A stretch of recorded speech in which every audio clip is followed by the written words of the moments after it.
White House, where everything is going down right now. The negotiations, though, are going full throttle. Now a question as to whether Democrats get on board. Take a look.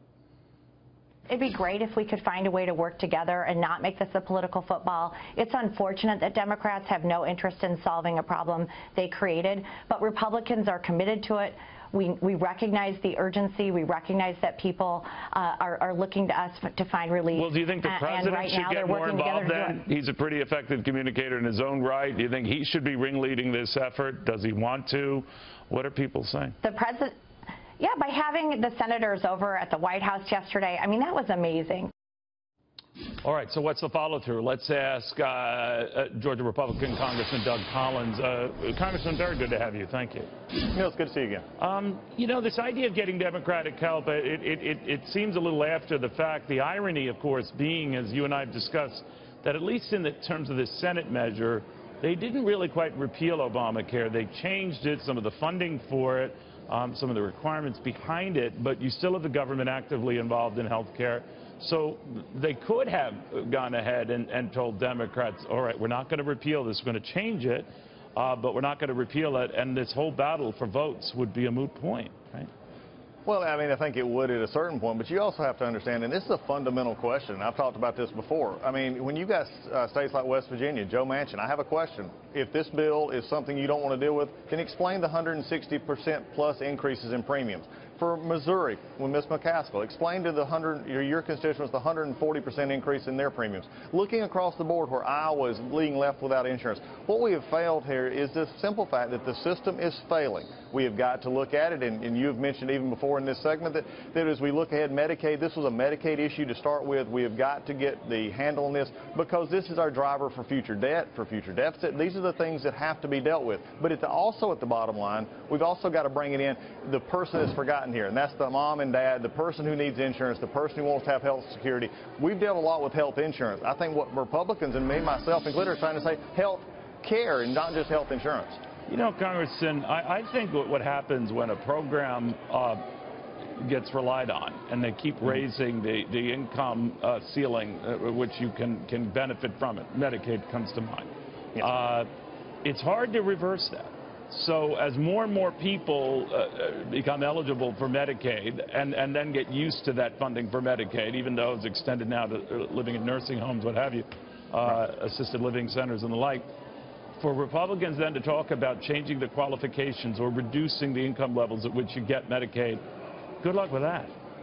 Well, but I mean, what's our other choice, Neil? No, I absolutely hear you. I do. The math doesn't support this continuing.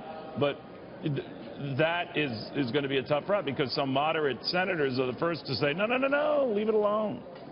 Well, I guess maybe they shouldn't also probably ran on repealing and replacing Obamacare, too. Let's just be honest about the promises we made in the last 7 years. I think it just takes leadership. I think it takes telling to the American people, not assuming that they're going to just not understand, but telling them the real issues that we're trying to deal with here.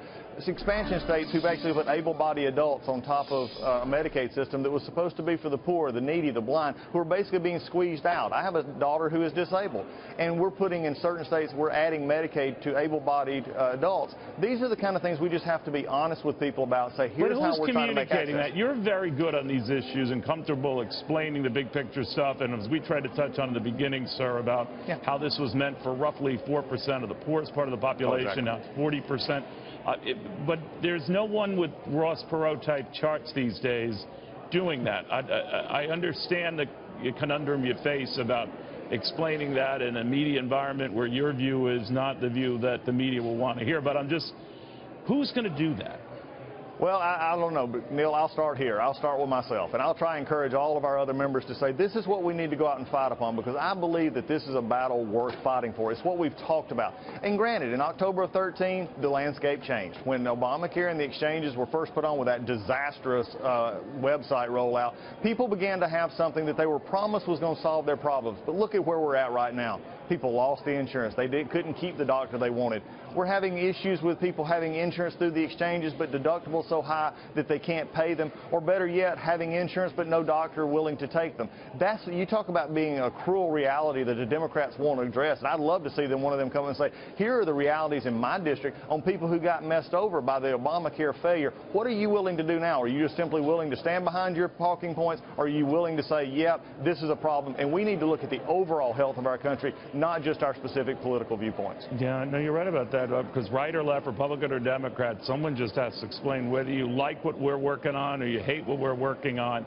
The math doesn't sustain what either of us are talking about right now. So you either got to get on board and realize that and come up with ways to fix it, or we're all in a big fix. You know, it's math.